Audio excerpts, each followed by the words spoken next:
Kung may oras kang mag-Netflix, meron kang oras para gumawa ng product na kumikita. Ang tanong, saan mo nilalagay ang oras mo?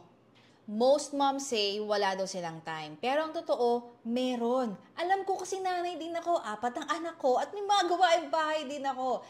Sometimes lang talaga, natitrade lang natin siya for entertainment and non-stop scrolling sa social media.